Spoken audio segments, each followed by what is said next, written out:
Assalamualaikum warahmatullahi wabarakatuh. Perkenalkan nama saya Jenny Oktaviani. Saya bersama rekan saya Jasmawati. Kami dari kelompok 5 mata kuliah statistika. Pada kesempatan kali ini kami akan memaparkan bagaimana cara melakukan analisis inferensi uji ANOVA 2 jalur dengan menggunakan SPSS 27. Selamat menyaksikan. Adapun kami dari kelompok 5 mengambil tema penelitian yaitu analisis inferensi perbedaan hasil belajar kognitif IPA siswa berdasarkan tingkat kehadiran menggunakan model pembelajaran konvensional, Teams Games Turnamen, dan juga Jigsaw.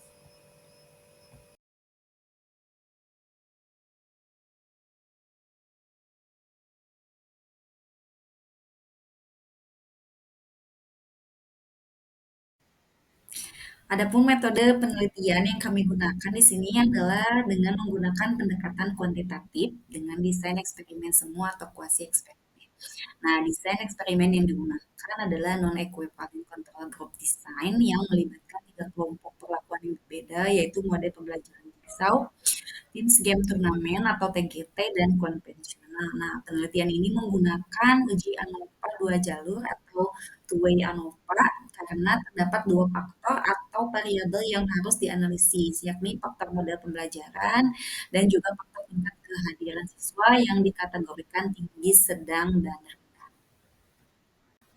Nah, adapun keterkaitan antara model pembelajaran, hasil pembelajaran, dan juga kehadiran siswa tergambar dalam tabel Wenner sebagai berikut. Bisa terlihat di sana ada komponen yang diukur, yaitu hasil belajar IPA dan juga dengan menggunakan model pembelajaran konvensional, TGT, dan juga Jigsaw. Di sana terlihat ada tingkat kehadiran tinggi, sedang, dan rendah, yaitu di hasil belajar IPA dengan menggunakan metode atau model konvensional untuk tingkat kehadiran tinggi, sedang, rendah, dengan hasil belajar yang menggunakan TGT yang memiliki tingkat kehadiran tinggi, sedang, dan rendah, juga dengan menggunakan model Jigsaw, pembelajaran dengan menggunakan model Jigsaw, hasil belajar dengan tingkat kehadiran tinggi, sedang, dan juga rendah. Adapun variabel penelitian pada kali ini yaitu adalah variabel bebas independen, yaitu terdiri dari model pembelajaran show, TGT, dan juga konvensional. Adapun variabel yang kedua yaitu variabel terikat atau dependen, yaitu hasil belajar IPA siswa yang diukur menggunakan tes setelah perlakuan post test dan tingkat kehadiran siswa dengan kategori tinggi, sedang, dan juga rendah. Nah, teknik pengumpulan data dikumpulkan melalui pemberian tugas tes hasil belajar setelah melakukan pembelajaran.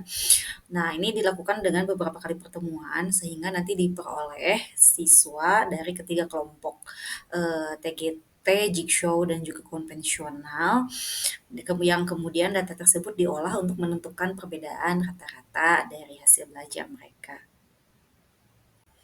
Terdapat beberapa hipotesis dalam penelitian kali ini. Yang pertama adalah hipotesis dengan H0, yakni tidak terdapat perbedaan skor hasil belajar kognitif siswa pada kelas yang menggunakan model pembelajaran Jigsaw, TGT, dan juga konvensional.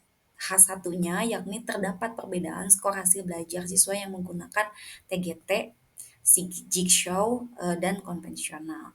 Sedangkan hipotesis yang kedua memiliki H0, yakni tidak terdapat perbedaan hasil belajar kognitif siswa berdasarkan tingkat kehadiran yang tinggi, sedang, ataupun rendah. Dengan H1-nya terdapat perbedaan skor hasil belajar kognitif siswa berdasarkan tingkat kehadirannya tinggi, sedang, ataupun rendah. Nah, adapun hipotesis yang ketiga yakni tidak terdapat dengan H0 tidak terdapat interaksi antara model pembelajaran dan kehadiran siswa yang akan menentukan hasil belajar kognitif siswa. Dengan H1-nya yakni terdapat interaksi antara model pembelajaran dan kehadiran siswa dalam menentukan hasil belajar kognitif siswa itu sendiri. Nah, untuk melakukan uji hipotesis ini dengan menggunakan SPSS 2 27 versi 27 kami menggunakan uji median karena data tidak terdistribusi dengan normal. Nah, untuk lebih lanjutnya, hal yang pertama dilakukan yakni adalah uji normalitas. Untuk analisis datanya akan dipaparkan oleh Bu Jasmawati. Sedangkan untuk uji hipotesis nanti akan dipaparkan oleh saya. Selamat menyaksikan. Kan. Udah ada, Bu? Ya.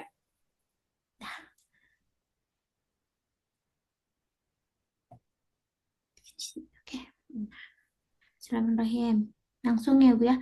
Pertama, dilakukan pemberian nama pada variabel view. Yang pertama yaitu hasil belajar IPA. Untuk variabel kedua, model pembelajaran. Yang ketiga,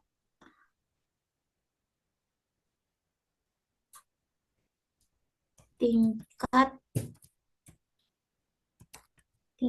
kehadiran ya, Bu ya. Ya. Tingkat kehadiran. Nah,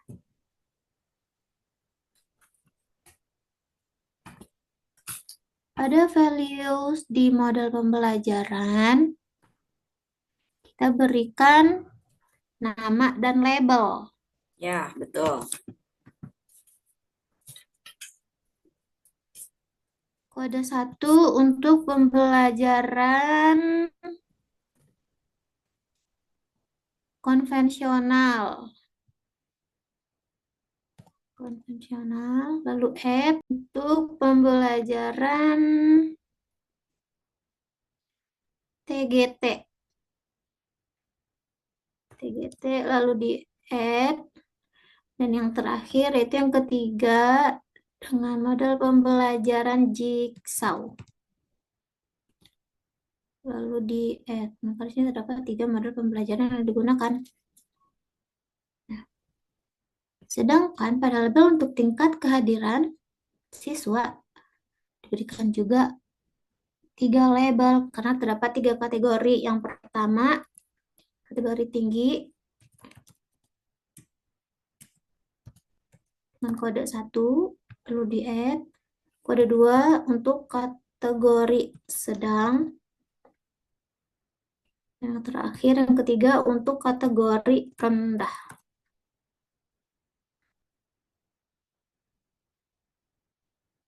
Masuk pada penginputan data pada data view. Datanya telah dikelompokkan pada Excel. Yang pertama yaitu data dengan model pembelajaran konvensional terdapat dengan 39 siswa. Mana sebelumnya data telah diurutkan dari yang besar ke terkecil. Untuk perinputan datanya dicampur dengan ketiga model pembelajaran yang dilakukan. Yang kedua yaitu TGT.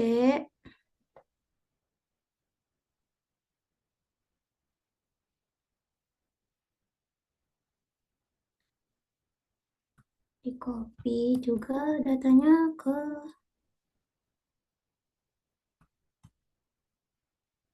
yang terakhir yaitu model pembelajaran Jigsaw.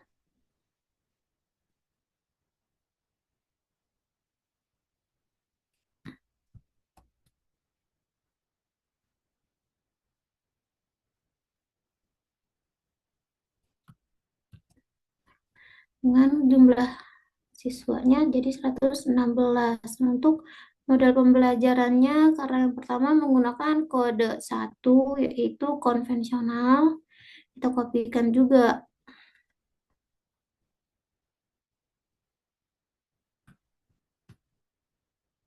Kita akan mengkopikan ketiga kode model pembelajaran yang digunakan. Selanjutnya TGT dengan kode 2.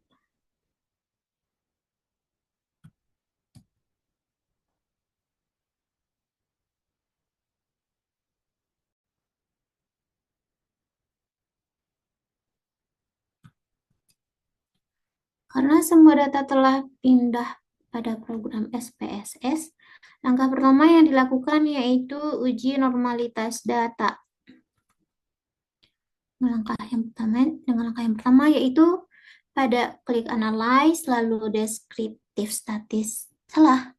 Analyze lalu general linear model lalu univariate.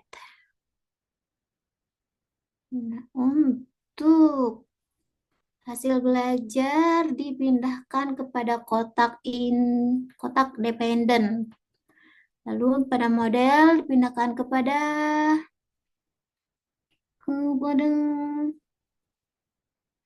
fixed factor, tingkat kehadiran juga pada fixed factor, lalu save, mana save? Ibu save-nya mana? Ini. Oh, nggak muncul tampilan seperti di bawah ini. Centang pada standardized. Lalu continue.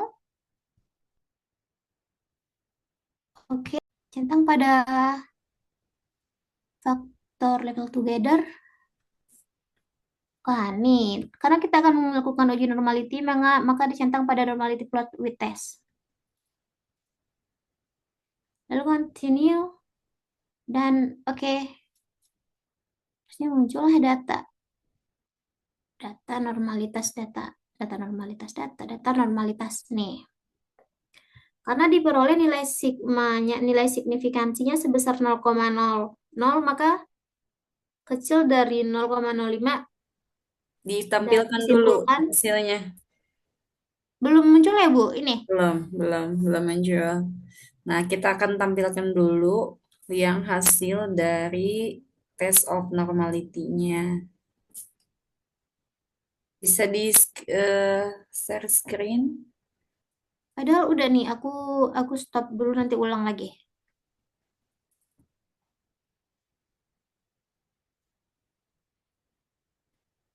Sekarang udah muncul belum, Bu? Nah, udah. Nah, ini Ini hasil adalah dari uji normalitas data. ya. Diperoleh nilai signifikansinya sebesar 0,00, di mana itu merupakan kecil dari 0,05 dan dapat disimpulkan bahwa data bersifat tidak normal. Ya. Selanjutnya, kepada Bu Jenny dipersilahkan. Oke. Baik, karena kita tadi sudah melihat bahwa datanya tidak terdistribusi dengan normal, maka selanjutnya yang akan kita lakukan adalah melakukan uji non-parametris, yaitu, tapi sebelum melakukan uji non-parametris, kita juga harus mengetahui homogenitas dari data tersebut. Maka selanjutnya kita bisa klik analyze, kemudian kita pilih general model unvariate, kemudian nah di sini kita bisa klik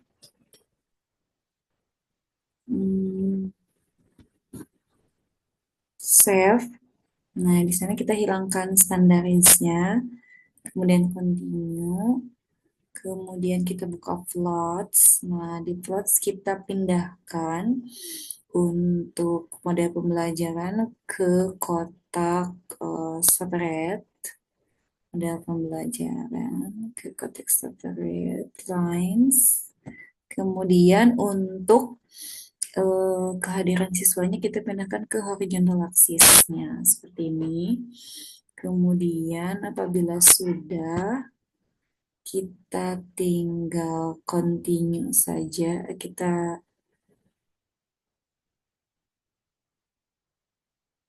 add. Oke, sebelumnya kita klik dulu add. Nah, seperti ini kita lihat kehadiran siswa dengan model pembelajarannya. Setelah kita klik add, nah akan muncul seperti ini kehadiran siswa terhadap model pembelajaran. Kemudian kita klik continue. Nah, dan kita kembali ke continue, kita kembali ke kotak unvariate yang tadi. Kita klik post-hoc ya. Nah, di post-hoc ini, kemudian kita pada kita lihat kotak faktor ya. Di sana ada kehadiran sama mode pembelajaran. Kita klik, kita masukkan keduanya ke kotak post hoc test ya. Kemudian setelah keduanya masuk, kita lihat di equal variance assume, kita klik bound Bevoroni, kemudian selanjutnya kita klik continue. Equal ada ya. Sudah kita klik continue, kemudian kita klik option, di option itu maka akan kembali ke unvariate ya. Kita lihat di kotak option itu, kita klik descriptive statistik, kemudian homogeneity test. Nah, kita lihat supaya signifikannya di sini adalah 0, level signifikannya 0,05 ya. Terus kita klik continue. Setelah kita klik continue, kita klik OK. Maka akan muncul hasilnya. Nah, ini hasilnya kita akan lihat di hasilnya.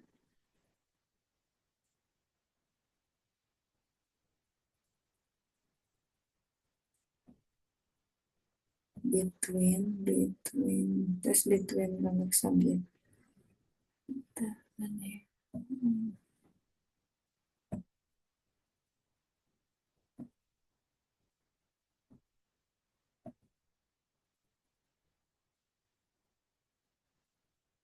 Nah, between subject faktornya. Ntar kita akan share screen dulu ke hasil. Sebentar, hasil mana? Share. Nah, kita lihat di sini ada kehadiran siswa dengan model pembelajaran. Nah, untuk pada kehadiran siswa tinggi itu berjumlah 52, sedang 48, yang rendahnya itu adalah 16. Untuk pembelajaran konvensional 39, TGT 39, dan Jigsaw-nya ada 38.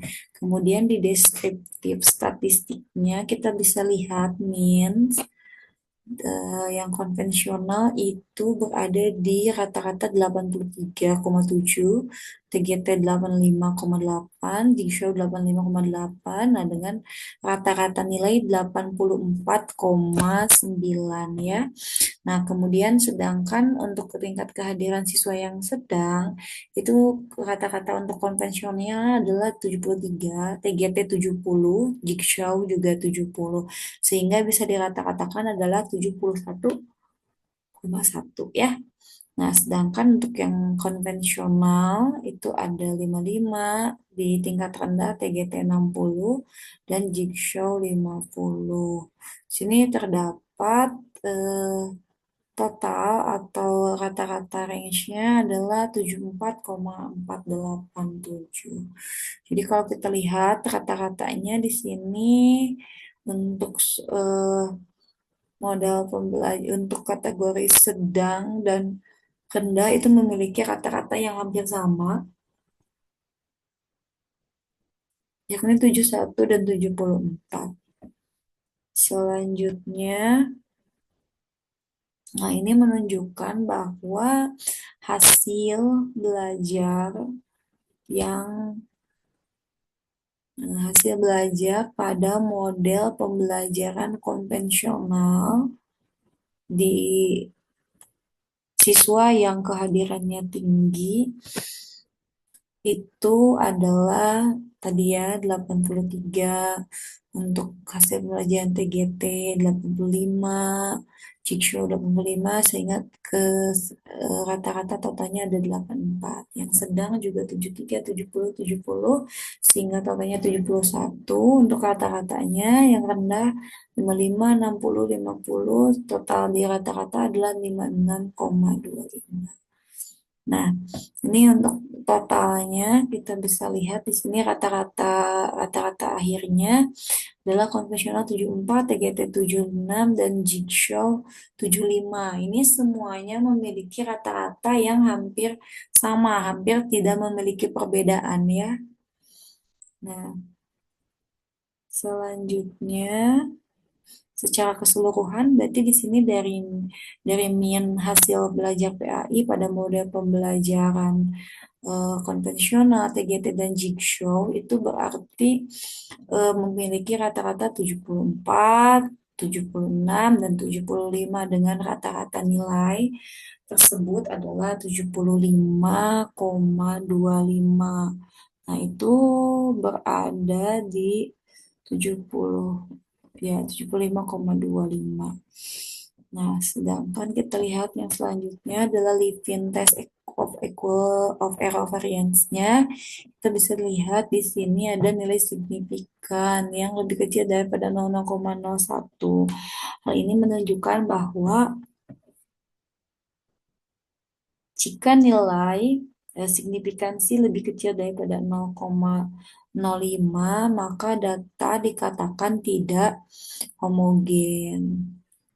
Nah, selanjutnya karena data tidak homogen dan juga tadi tidak normal, maka selanjutnya kita akan kembali melakukan uji non parametris. Jadi karena tidak terdistribusi normal, berarti kita akan melakukan uji non parametris. Nah, kita kembali ke data view, kemudian kita klik analyze. Nah, selanjutnya kita sebelum kita lakukan uji median itu kita klik analyze. Kemudian sebentar.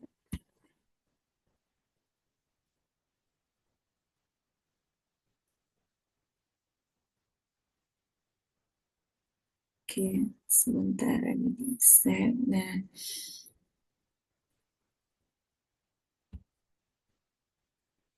sesudah kan tadi ada datanya ya, kita eh,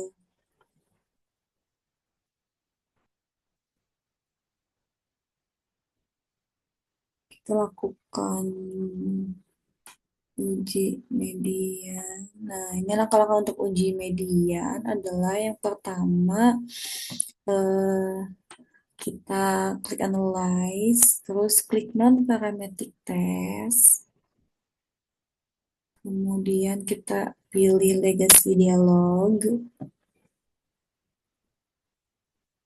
kemudian setelah muncul itu kita pilih K-independent sample. Sebentar. Legacy. Ini ke samping sebelah sini ya, susah. Legacy dialog, kemudian K relate sample, K independent sample yang atas ya. Nah, setelah itu, setelah muncul box, nah di muncul box itu yang akan kita lakukan selanjutnya adalah kita klik,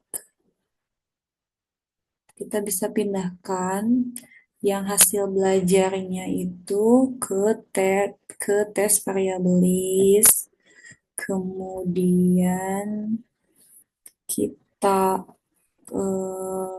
dan model pembelajaran ke grouping ya, model pembelajaran kita pindahkan ke grouping variabel, kemudian kita hilangkan cross coalesce-nya dan kita klik mediannya. Sudah itu pindahkan skor kehadiran siswanya ke grouping variabel juga ke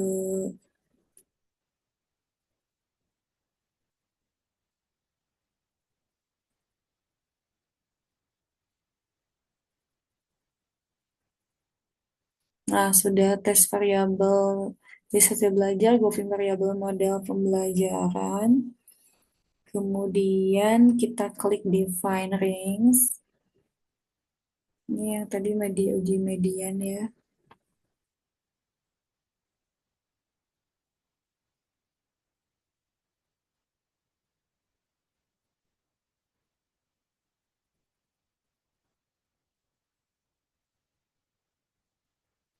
Define range.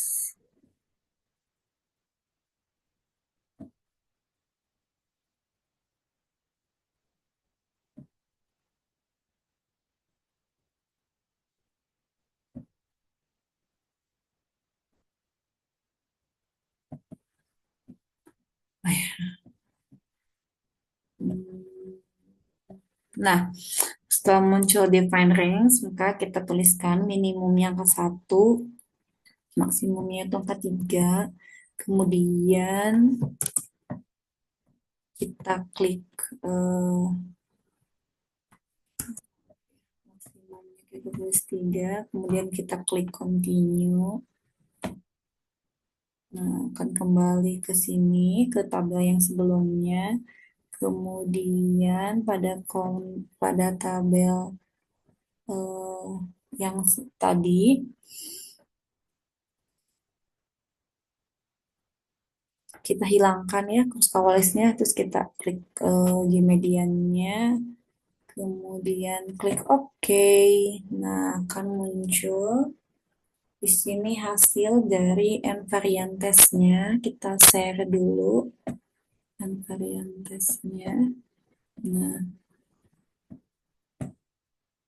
Nah, bisa terlihat di sini dari hasil median tes itu terdapat hasil belajar IPA dengan konvensional 20 TGT yang lebih besar daripada nilai median ada 20 orang, yang lebih besar sama dengan median ada 19 orang, TGT 18, 21, Jigshow 20, 18. Nah, bisa kita lihat berarti di kelas dengan model konvensional itu skor yang ada di atas nilai median itu sebanyak 20 siswa dan skor yang memiliki kehadiran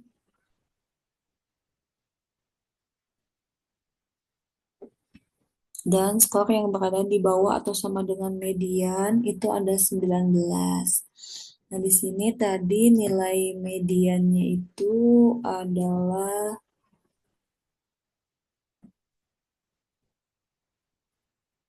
Nah, ini tadi nilai mediannya adalah 77,5. Nah, untuk nilai yang lebih besar daripada median di kelas TGT ada 18 orang, yang lebih kecil atau sama dengan median ada 21. Di kelas Jigsaw juga ada 20 yang lebih besar daripada median dan yang lebih kecil sama dengan median itu ada 18 siswa. Nah, kemudian kita lihat di sana di data statistik, tes statistik berdasarkan data di sini dilihat terdapat ini jumlah sampelnya ada 116, kemudian ini median nilai tengahnya itu adalah 77,5 dengan, nah ini ada chi-square 0,362. B itu artinya berarti nah, ini frekuensi sama. Selanjutnya ini kita lihat degree-nya. Degree-nya itu adalah 2, ada jumlah 2 dengan nilai signifikan 0,83. 5. Nah, selanjutnya berarti karena nilainya itu adalah lebih besar daripada 0,05, 0,835 itu lebih besar daripada 0,05, maka dapat disimpulkan bahwa H0 diterima dan H1 ditolak, dan H1 ditolak. H0 itu berarti tidak terdapat perbedaan hasil belajar berdasarkan ketiga model pembelajaran yang dilakukan. Karena tidak terdapat perbedaan skor hasil belajar berdasarkan ketiga model pembelajaran, maka tidak akan kita teruskan ke uji main Whitney seperti itu.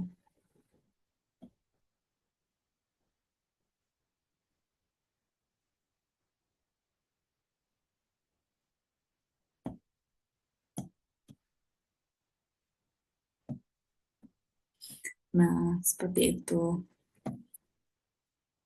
Jadi, berarti bisa kita simpulkan kembali bahwa tidak terdapat perbedaan ya hasil belajar siswa tidak di antara ketiga model tersebut.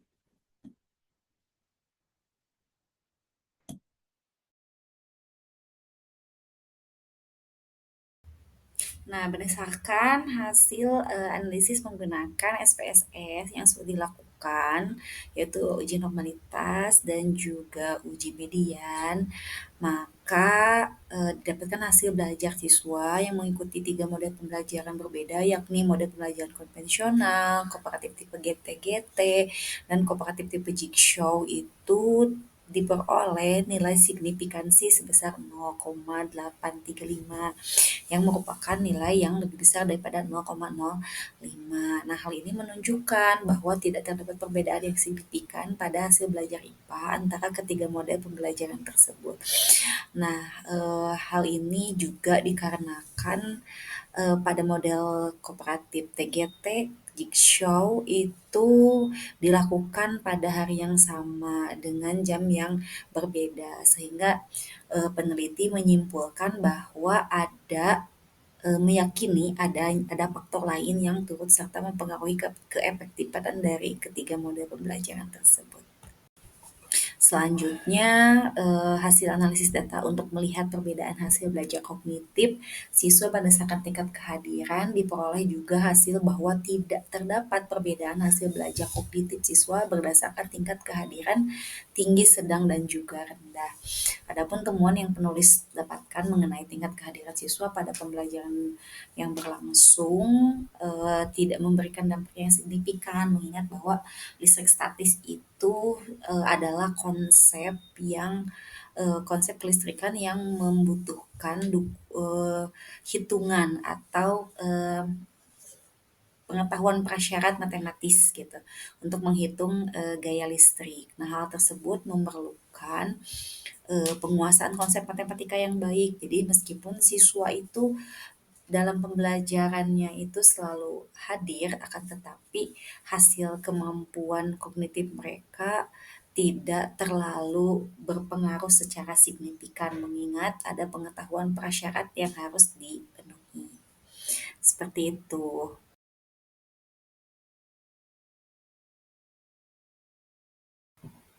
Alhamdulillahirrabbilalamin, analisis inferensi hasil belajar menggunakan ketiga model pembelajaran Jigsaw, TGT, dan juga konvensional, dan juga tingkat kehadiran berdasarkan tingkat kehadiran siswa tinggi, rendah, sedang yang kami ambil datanya dan analisis dengan menggunakan SPSS versi 27, yakni dengan metode uji ANOVA 2 jalur telah dilakukan. Terima kasih atas perhatiannya. Wassalamualaikum warahmatullahi wabarakatuh.